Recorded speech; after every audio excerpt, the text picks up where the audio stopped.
इसको हम लोग बोलते हैं लीफ। लीफ मीन्स पत्ती, ठीक है। जैसे आपने मूल पढ़ा, मूल के प्रकार पढ़ा, स्टेम पढ़ा। स्टेम के बाद जो आज का टॉपिक है वो है पत्ती। पत्ती में बहुत सारे बात हम इस तरह आज आपको समझाने का प्रयास करेंगे जिसमें पत्ती के आधार पर भी आप एक बीजपत्री और द्विबीजपत्री को समझ सकते हैं।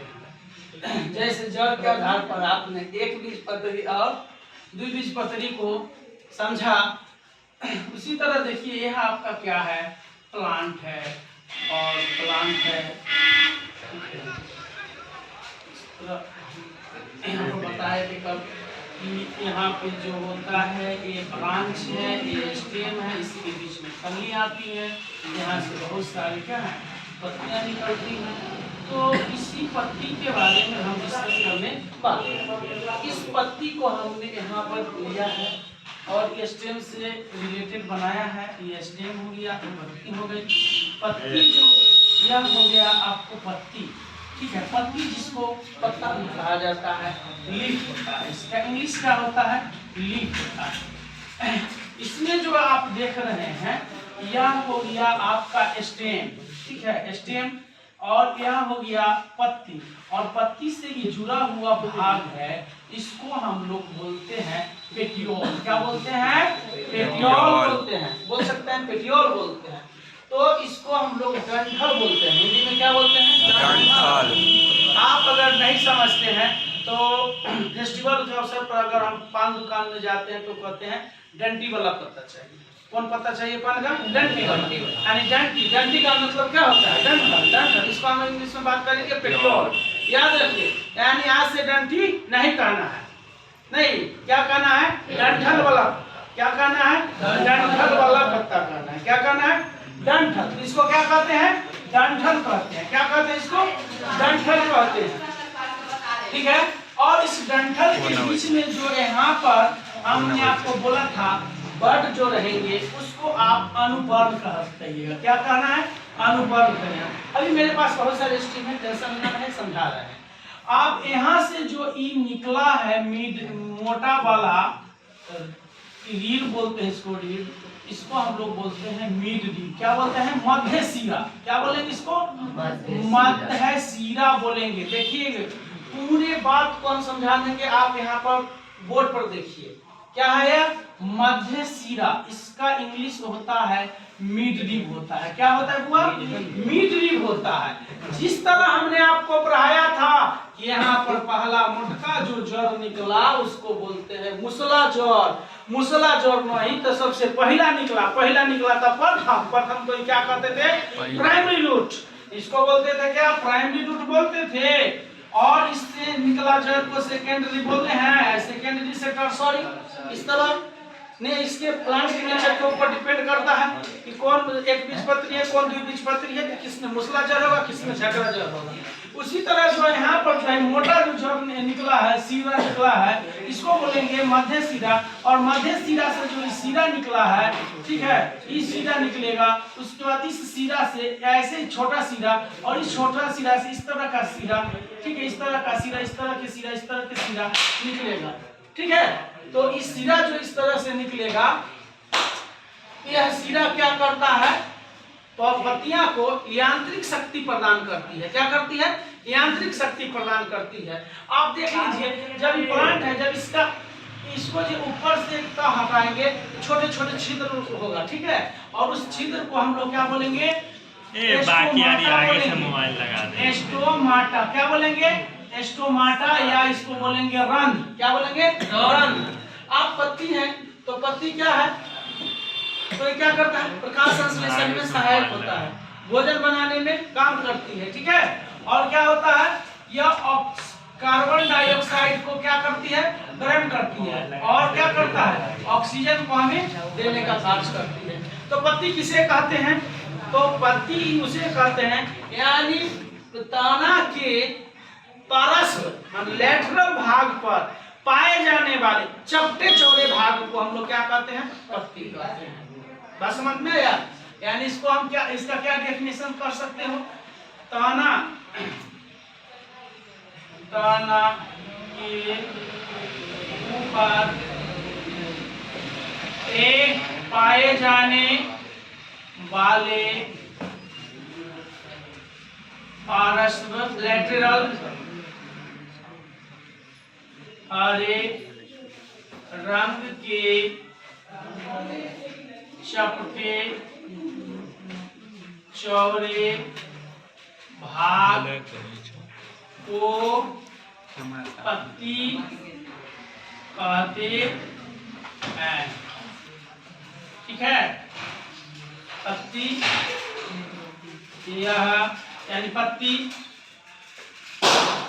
भोजन निर्माण के कार्य करती है। ठीक है, पत्ती भोजन निर्माण का कार्य करती है। आप यहाँ पर देखिए,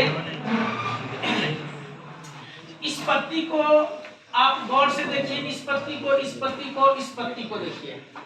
ठीक है, कल आपको जो क्वेश्चन एग्जामिनेशन में पूछा है यही पूछा है। इस पत्ती में जो है मध्य सिरा है, मध्य सिरा से जो सिरा निकला है वह सिरा क्या है, इस पार और इस पार दोनों क्या है, मतलब एक सीध में है नहीं, यानी समान ऐसे अगर खींचा गया है तो इसको ऐसे भी खींचा गया है, यानी क्या हो गया, समांतर लाइन खींचा गया है। क्या खींचा गया है, समांतर लाइन खींचा गया है। तो इसको एक होता है जो सीधा से निकला है वह क्या है, समांतर है। क्या है, समांतर है। तो यह क्या हो गया, इसके जो लाइनिंग है समांतर है। That means क्या, यह एक बीजपत्री में पाया जाता है। किसमें पाया जाता है, एक बीजपत्री में। यानी पत्ता के आधार पर भी हम कह सकते हैं, इस तरह का अगर कंडीशन है तो हम कह सकते हैं कि यह प्लांट एक बीजपत्री है। इसका जो फल होगा, ठीक है, उसमें जो बीज बनेंगे वो उसमें क्या होगा, एक बीजपत्री होगा। और इसमें भी वही कंडीशन है, समांतर। इसका मतलब क्या हो गया कि दोनों के दोनों क्या है सर, एक बीजपत्री है। क्या है, एक बीजपत्री है। अब यहाँ पर देखिए, मध्य सिरा के बाद जो है, मध्य सिरा के बाद जो यहाँ पर से सिरा निकला है, उसके बाद छोटी सिरा, छोटी सिरा, छोटी सिरा, मतलब जाल के तरह बुन दिया है। किसके तरह बुन दिया है, जाल के तरह बुन दिया है। तो इसको हम लोग बोलेंगे जालिकावत। क्या बोलेंगे, जालिकावत। जालिकावत तो किसमें ही पाया जाता है, तो बस सर यह द्विबीजपत्री में पाया जाता है। तो पत्तों के ऊपर जो सिराएं पाई जाती हैं उसके आधार पर हम लोग कह सकते हैं यह अगर समांतर में रहेगा, समान लाइनिंग में रहेगा, तो यह एक बीजपत्री है। क्या है, एक बीजपत्री है। और यह क्या है, द्विबीजपत्री है। और जिसको इस तरह का संरचना रहेगा, जाल जाल की तरह घेर देगा, मध्य सिरा, उससे छोटी सिरा, उससे छोटी सिरा में बांटा रहेगा, इसको हम लोग क्या कहेंगे, द्विबीजपत्री कहेंगे। ठीक है, अब यहाँ पर हम लोग देखते हैं, इसी चीज को आगे बढ़ाएंगे। तो यहाँ पर क्या है, स्टीम है, पत्ती है। यहाँ पर वाला भाग बोलते हैं, उसको पेटियोल बोलते हैं। पेटियोल हिंदी में पर्णवृंत कहते हैं। क्या कहते हैं, पर्णवृंत, यानी डंठल को पर्णवृंत कहते हैं। डंठल को क्या कहते हैं, पर्णवृंत। अब देखिए, जिसमें अगर पर्णवृंत पाया जाएगा, जिसमें पर्णवृंत प्रेजेंट रहेगा, और किसी किसी में क्या होगा, पर्णवृंत अब्सेंट रहेगा। ठीक है, अब्सेंट रहेगा। जिसमें पर्णवृंत प्रेजेंट है उसको बोलेंगे समवृंत। क्या बोलेंगे, समवृंत। और जिसमें यह अब्सेंट रहेगा पर्णवृंत, उसको बोलेंगे अवृंत बोलेंगे। ठीक है, याद रखिएगा कि बहुत सारे ऐसे प्लांट हैं जिनमें डंठी वाला भाग नहीं होता है, यहाँ पर डायरेक्ट यहाँ से निकलता है पत्तियां। हम बता देंगे, लाके भी बता देंगे, तोड़ के बता देंगे। तो जिसमें यहाँ पर रखिए, जिसमें डंठल है उसको समवृंत बोलिए, जिसमें डंठल नहीं है उसको अवृंत बोलिए। जिसमें डंठल है उसको क्या बोलेंगे, समवृंत, और जिसमें नहीं है उसको क्या बोलेंगे, अवृंत बोलेंगे। बात समझ में आया। और यहाँ पर जो कली है, इस कली को ही हम क्या बोले थे कि इसको बोलेंगे कक्षक कलिका बोलेंगे। ठीक है, और यहाँ पर जो ई पार्ट है, यहाँ पर यहाँ से जो ई पार्ट स्टार्ट हुआ है, इसको बोलेंगे पर्णाधार, यानी परपत्र का आधार। ठीक है, इसके बाद जो बोलेंगे कि जैसे ही पत्ता है और ऐसे ही फैला हुआ है, तो ये पूरा फैला हुआ है, तो इसको हम बोलेंगे पर्णफलक। क्या बोलेंगे इसको, पर्णफलक। पूरे पत्ता को क्या बोलेंगे, पर्णफलक या लैमिना बोलते हैं।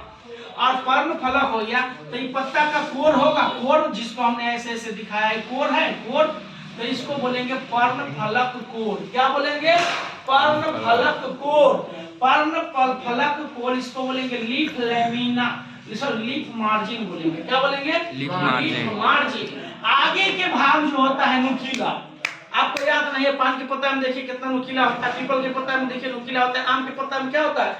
नुकीला होता है। तो इसको बोलेंगे लीफ अपेक्स, मतलब पर्णाग्रह, नुकीला भाग होता है, पर्णाग्रह। अब उसके बाद जो ये भी सिरा है और ये भी सिरा सब है, इसको हम लोग भेंस बोलेंगे, सिरा बोलेंगे। लेकिन इस वाले सिरा को हम लोग बोलेंगे मोटा सिरा होता है, इसको बोलेंगे मध्य सिरा, मतलब मिडरी पर ही क्या होता है? बहुत सारे सिरा, मिडरी पर जो ये सिरा निकला है, ये सिरा निकला है, सब बढ़ गया है, सब उसी पर क्या है? टिका हुआ है। और ये पत्ता को क्या करता है? सहायता देने का करता है, यानी आंतरिक सहायता प्रदान करती है। ठीक है, कक्षा कलिका हो गया, समृद्ध हो गया और अमृत हो गया नहीं। और तो क्या करती है? इसका काम क्या है? प्रकाश संश्लेषण में भाग लेना, भोजन को बनाना। ठीक है, और इस पत्ती में क्या होता है? क्लोरोफिल पाया जाता है। ठीक है, तो हम उम्मीद करते हैं कि आज का ये जो टॉपिक है पूरा समझ में आया, सब लोग समझे।